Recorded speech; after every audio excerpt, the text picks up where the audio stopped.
What if there's something you haven't learned yet that could change everything?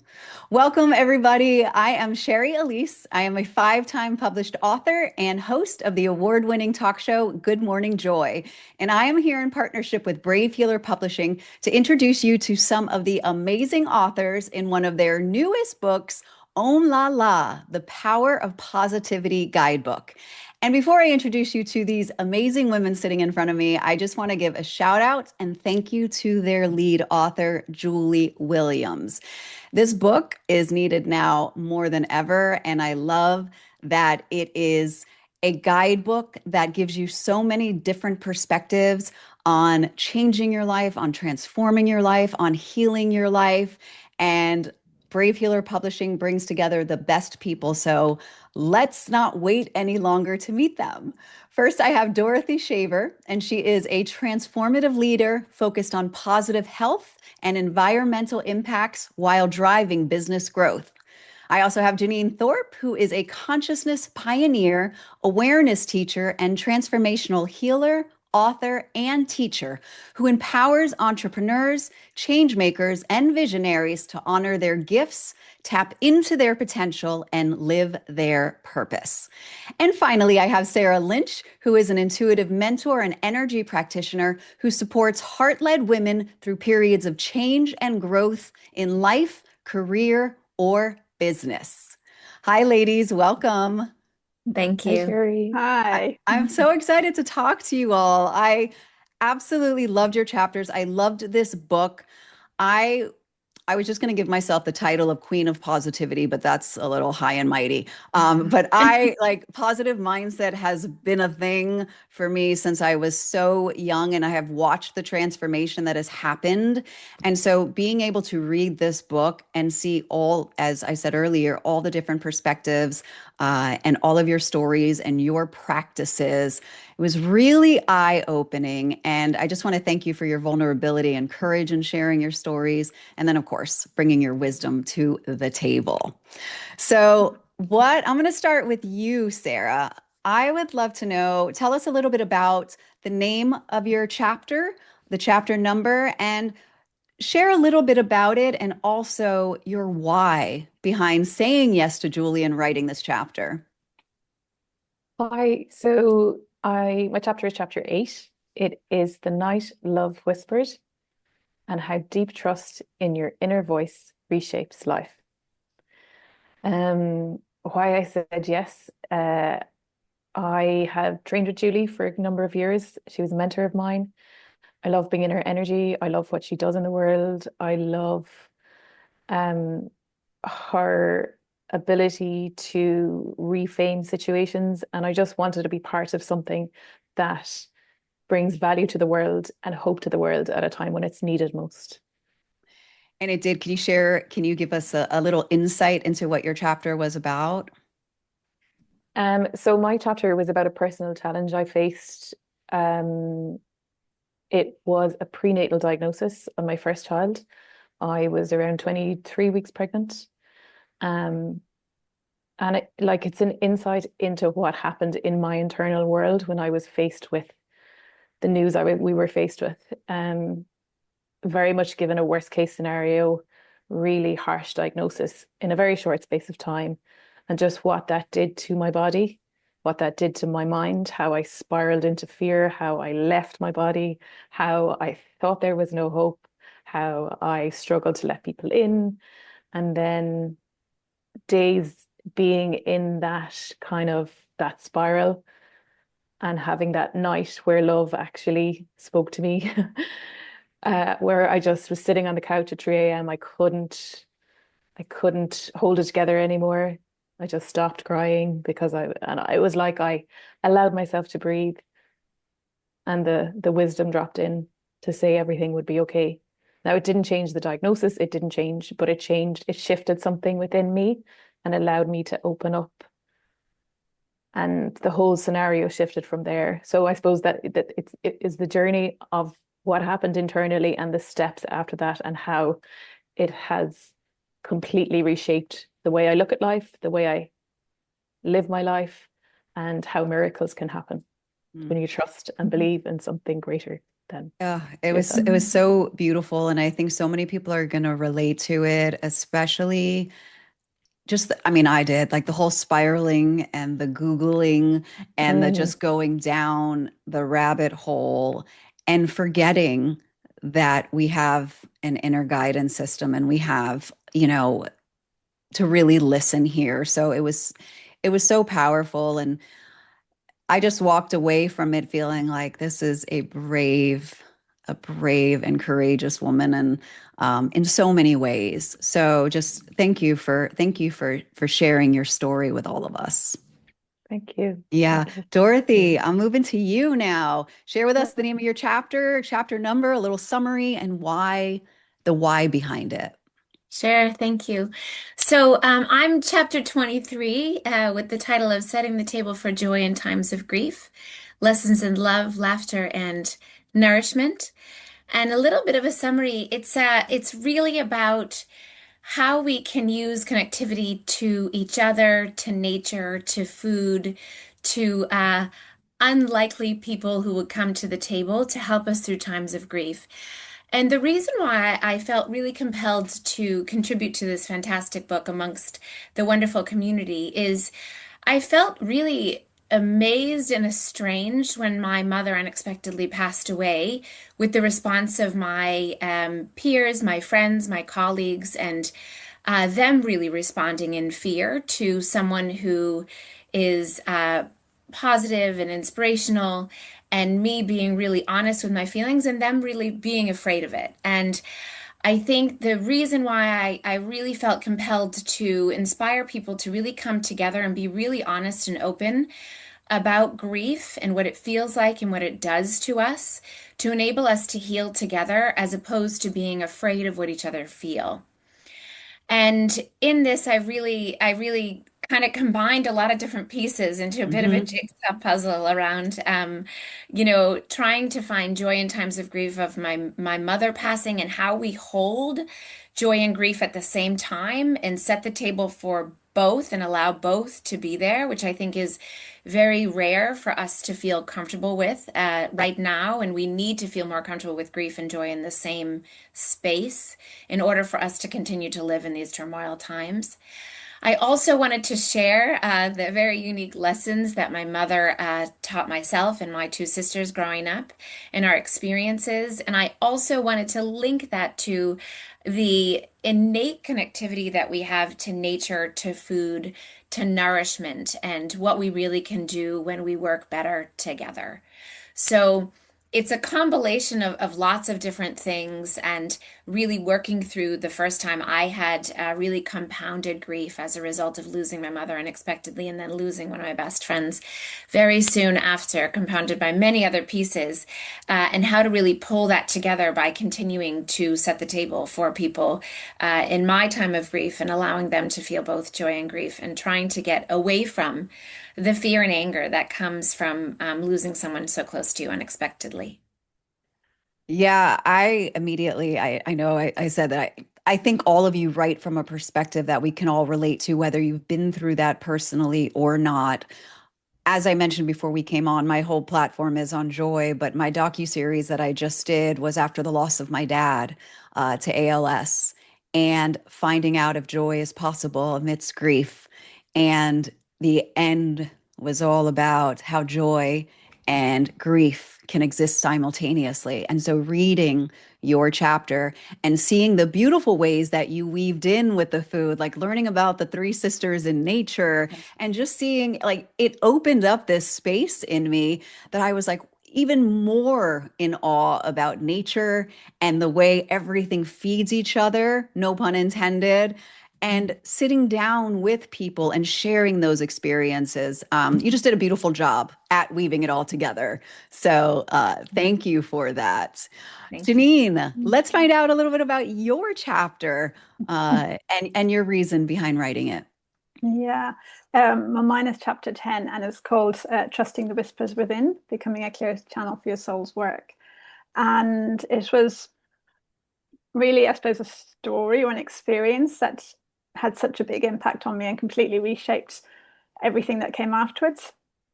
And it was when I began getting messages, like intuitive messages, to start making channeled essences. And I didn't have a clue what channeled essences were. Um, but I kept, I was going through such a difficult time. I was really struggling. I was already familiar with energy and intuition and so on, but when these messages started coming in, I was already so overwhelmed. I was like, how can I take on something new? Especially, like maybe I'm completely mad. I have no idea if this is real or not. And um, and then eventually, because this message kept coming, I said, okay, I'll do it. And but you need to tell me. I need to be guided what to do here because I have no idea whatsoever. And immediately I said yes. Suddenly, I just felt so much better. I Mm, like all the resistance. I suppose I dropped all the resistance, and the resistance, of course, can keep us in that place of struggle. And so when we let go of that resistance and just go with the flow of whatever it is, even if it might feel like we're mad and we may not understand it all, just like trusting it and trusting what we're sensing. And so anyway, just step by step, I was guided how to make these essences, which turned out were real and do make a difference. And they're basically frequencies grounded in water, channel frequencies grounded in water. And I found that when I started, so I also had to learn how to use them and how they helped. And so each one that came in, I could feel that there was a different energetic shift going on within me, an emotional shift. And so gradually I started to feel better as, essence after essence started coming in.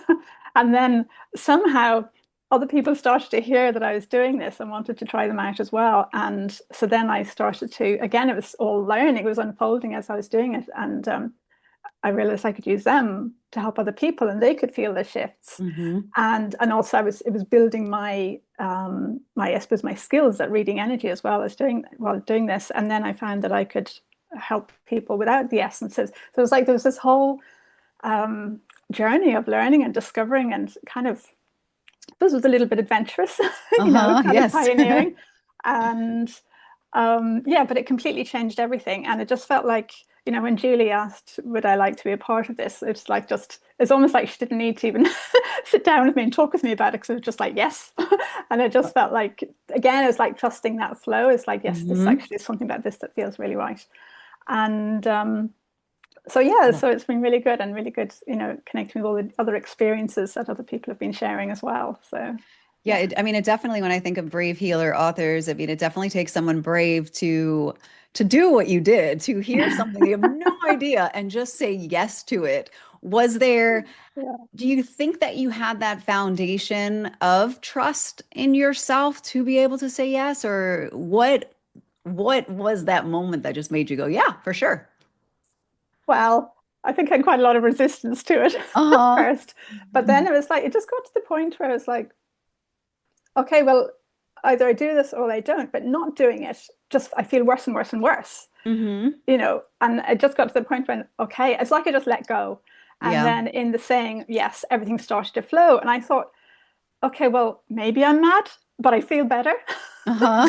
So it's like, okay, well, that has to be a good Yes. reason to keep going with this. And that's kind of, that continues to be the experiences. Like, the better feelings come in, or things open up, or expand into some new awareness, or there's always things unfolding, Right. and each one gives its own feedback, which I think reinforces the trust. Hmm. And so yeah, so it's just if I had known at that time what it would lead to, I might have had even more resistance. I don't know, but it was what Yeah. unfolded was really amazing. It's like these situations when you can't plan it. There's no way that at an intellectual level that I or anybody else who's been working with these as well could plan what was going on, but there was a higher intelligence, there was a higher plan within 100%. it all.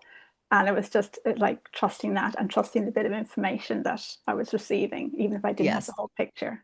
Yeah, I love that. Yeah.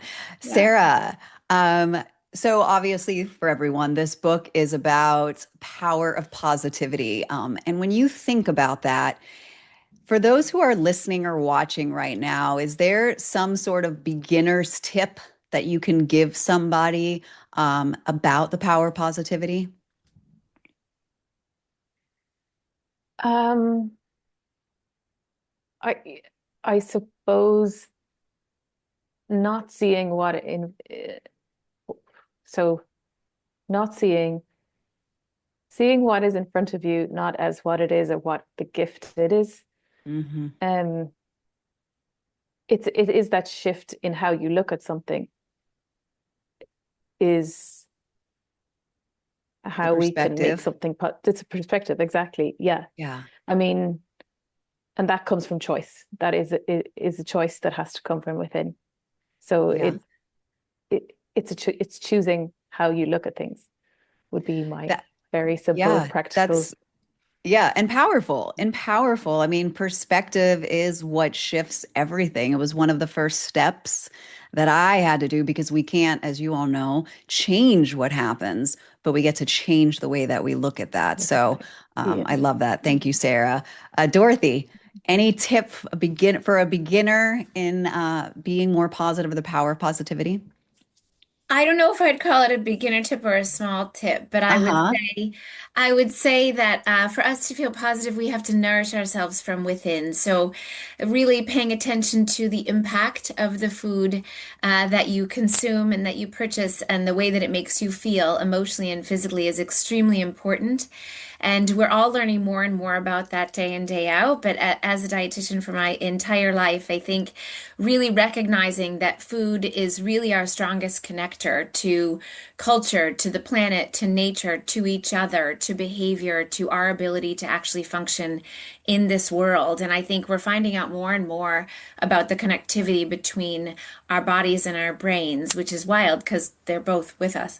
But I think we're really learning a lot more about the reason why the food that we eat actually drives positive feelings and positive behaviors, and can also, on the flip side, of course, do quite negative. So nourishment from within is my big tip. And in addition to that, I would also, of course, say connectivity and opening your mouth and communicating about things that are really hard is, I think, a real way for us to nourish ourselves, nourish each other, to let them help you, and also for us to start to open those lines of communication will really help us through challenging times. So beautiful. I love emotional honesty that we all need with each other to help people feel less alone. And I think every time someone shares vulnerably, everybody feels more connected. Yeah. Yeah, I love that. And I remember I'm so drawn by everything that you shared because one of the stops that I made on my trip was to a restaurant and it was a chef and it was all about community and sitting around tables and eating and exchanging. And during my own grief, the healing that came with just breaking bread and having community. So again, I'll just say it, what you're doing is so powerful and what you share. So, Janine, what about you? Any beginner's tip, small tip? Um, I think it's really to know that there is a higher intelligence within us and Mhm. within what's coming through us, and to really like to lean into that and to trust that, and that if we get a little nudge, or if we get something that, and maybe even especially if it doesn't really make logical sense, just to listen to that and just say, okay, well, is there something here for me? Is there something here that would be helpful for me moving forwards? And especially maybe if there's something that we're feeling challenged with, just becoming present and going, okay, well, there is a higher intelligence here. There's a bigger picture to what's going on, and being present with that and just checking in with ourselves and just saying, okay, is there something coming into my awareness? It could be, a word or an image or a thought or a feeling, and not to force it, just to be kind of available for it. And yeah, and then whatever that is, just to move with it if it feels right, if it feels good, if it feels sort of light and expansive, Mhm. to move through that. So I think it's really trusting, trusting ourselves, trusting that there is a bigger picture, a higher consciousness, that is within us and within all life. So, Yeah, and I think what you said is so true. You use the word available because I think that mhm, there are a lot of beginners or people who haven't, traveled down this path is there's so much happening in the world and in our lives that we can't hear those voices because we mhm. do not create a space in order Mm. for us to do that. So I Yeah, think yeah. the availability of ourselves is really important. So then we can channel our soul's Mhm. work. Yeah. Yeah, I yeah, love that. yeah, yeah. What is the most important thing? And I'm going to just base this off of your chapter titles. What is the most important thing that you would want people to know about trusting the whispers within? Um, so I suppose, well, what comes into my mind when you ask that is that there is a like a thread that we can follow. Um, and it's almost like if we just connect with whatever is present or showing up on that thread, and we kind of follow that, it will lead to the next point, the next point.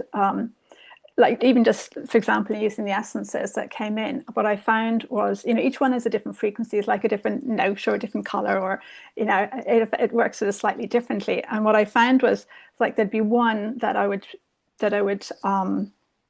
sort of feel drawn to or would catch my attention, and I'd hold that for a moment, or I just take it internally or whatever way I wanted to work with it, and my energy would shift. But then that left me, that would then I became sort of available, I suppose, for the next piece or the next expansion or healing or growth. And then my attention would be drawn by another one, and I'd work with that. And so it's like something would unfold. Um, and so I think, trusting the whispers is like there are things that are unfolding within us that are like different possibilities that can come in for us for what we can create or share or experience. And it's about like trusting Mhm. that unfolding piece. It's like we get one bit and then we're present with that, and then that brings us in the next bit and so on. It So almost feels like the breadcrumbs or like putting a yes, puzzle piece exactly. together. Yeah, like that. That was the image that I Exactly. got in that. I'm Yeah. like, and it's Yeah. like, it's an adventure. It Yeah, is. it sounds, Yeah. yeah, Yeah. where's the next one? What's going to happen next? Yeah, I think Yeah. that's a great Yeah. way to look at our lives and the unfolding of that.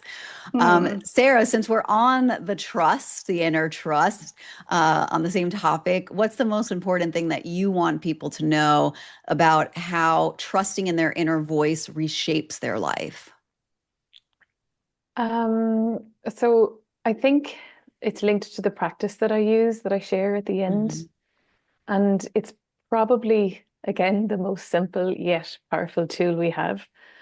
And how do we connect to that inner voice? And I believe it's the portal of our heart and the connection of our body. So the simple act of placing your hand on your heart and connecting with your body and building that relationship, because it is a relationship. We're not taught from a young age how to connect with that inner voice. So much conditioning is put on us. So it is that act of tuning in and understanding how your body responds, how you hear your voice. Is it through your gut? Is it through your heart? Like, what is it? That is what I would encourage people to practice when they're trying to tune into their inner voice, because there is so much noise in the outside world. There's so much information. There's so much coming at us. There is lots of places we can put our attention. But if we start here, then we might have a clearer vision of where we need to place our attention. It's one of my favorite practices. I do it every morning when I wake Great. up. I do. It's like the simplest thing that you can do it immediately brings me back to presence and to gratitude. Because in the Mm, morning, to be honest, I don't know about you ladies, but when I first wake up, immediately my mind wants to go to the things that I have to do today or what is going on. And I always go, okay, hand on your heart. And I just allow myself to feel my heartbeat. And that mm. just like, it's like this immediate right into that moment. So when you shared the heart practice, I was like, yes. And then it gave me new ways, new questions, new ways to do it. It was beautiful. So thank you again. I say Thank lots of you. thank yous. Dorothy, share with me what is the most important thing that you want people to know about setting the table for joy in times of grief. To be courageous about talking about things that are making you feel unhappy. And I think the more we can do that, the more we can help each other get through these times. I was really amazed with the challenges that I had on the receiving side when I went through these times of unexpected grief and the fear that came from other people as a result of it. Also understanding that the topic of grief that of course came through my life in a strong way, of course, as a result of unexpectedly losing my mother. And a lot of us will have to go through that. And a lot of the people that, of course, tried to go through it with me will also have to go through it. And I think that really talking about the losing the people who created you is so very important. And those of us who have all have kind of milestones and feel different about our lives than we had before. And I think we don't talk about it enough. And I think that the whole idea behind setting the table for joy in times of grief is not isolating yourself and still setting the table and still being a hostess and still inviting people over and being openly sad and recognizing that that's really something that we should become more comfortable with. Mm. Whew, I just got goosebumps. I think gifting each other that space, as you're saying, to open up our table for to have those conversations, I think really, I'm going to say something grand here, but can change the work. I do Um, too. yeah, I really I do. I yeah, think that us being able to sit together, and I think food is a huge connector and it really breaks down barriers. I mean, when you say you're having food, far more people come. I mean, no matter what food it is, in my view. I mean, I'm serving like yeah. beans and quinoa and roasted vegetables, and people are still coming over. And I think, I think it's really a lot to be said. People will come together and sit at a table and share something. And I think it really can solve the biggest world's problems if we let it.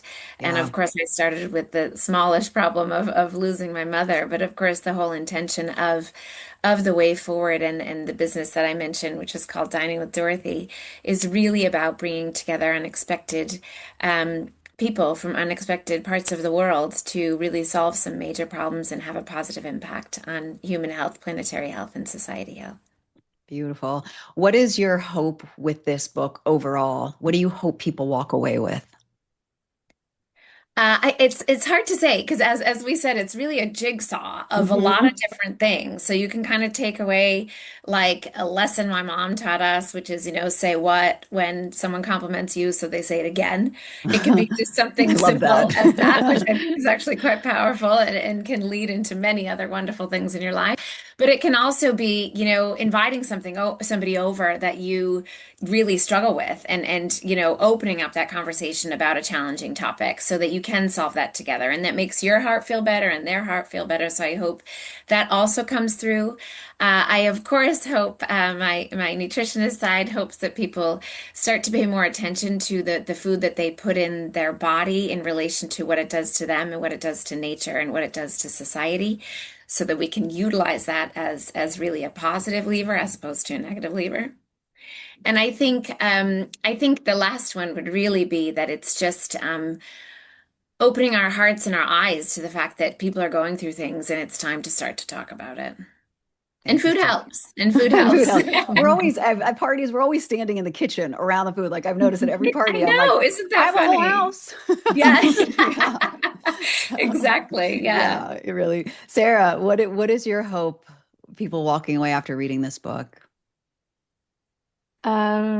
I hope they have a deeper sense of trust, learn to trust themselves, learn to listen and know that inner voice, that they get hope from it, that it shifts their perspective on something that's happening within their life, that it gives them some courage towards following their dreams or their passions, or, you know, stepping outside again the conditioned roles or the conditioned way we're supposed to live, and just opening new avenues, and just through whatever chapter they pick up and read, that they get something that will shift a perspective and the direction of their life. 100%. It already did mine. So you got it. Great. Janine. Um, well, I suppose the way I would see the book is that there's a whole collection of um, I suppose healing gifts and tools and possibilities and ideas that can expand or change or open up new possibilities. And what would be really great would be, say, for example, so for somebody to open up the book and just go, okay, what chapter am I drawn to reading today, or which one, or even go, okay, this is the thing I would love to be experiencing, or this is the thing I have a challenge with, and then go, okay, what challenge, what chapter feels, Yeah. really good, really right for me right now, and then to trust that and to go and read the chapter, read the exercise of practice, and just, there'll be a nugget there, there'll be something there that can help shift their energy and help them to move forward in some way, or to open up or expand or have more joy or more connection. And so for me, I see that as being a really, it's a really useful, I suppose, resource or tool, or Yes. something that can, it's like it can help with anything, really, I suppose. Yes, I think that's the beautiful thing about the Brave Healer series, like these books, is that there's something in there for everybody. And it's not just about inspiring stories, which is beautiful because that is how we move people, is through story. But at the end of every chapter is a practice, is something practical for people. And the three of you have really done that. Like I said, you've shared with courage, you've inspired me, and you've left me with practices to take away. And so I just want to thank you so much for what you all do in the world, and then for being here to share it with everyone. And of course, to our listeners, I want you to know that this is so much more than a book. Like I just said, this is a generous community who is here for you to answer questions, to carry on conversations, and to support you on your journey. So if anything that we talked about today resonated with you, go down to the show notes where we shared with you all of their links, and feel free to explore and to connect with them, share what you have going on. And then, of course, we hope that you hop on over to Amazon to grab your copy of this amazing book today. The link is also below. And lastly, the Brave Healer community wants you to remember that your words will change the world when you are brave enough to share them. It's time to be brave. We'll see you next time, everyone. Thank you all so much. Thank you, ladies. Thank Thank you very you. much. Thank Thank you. Thank you. you.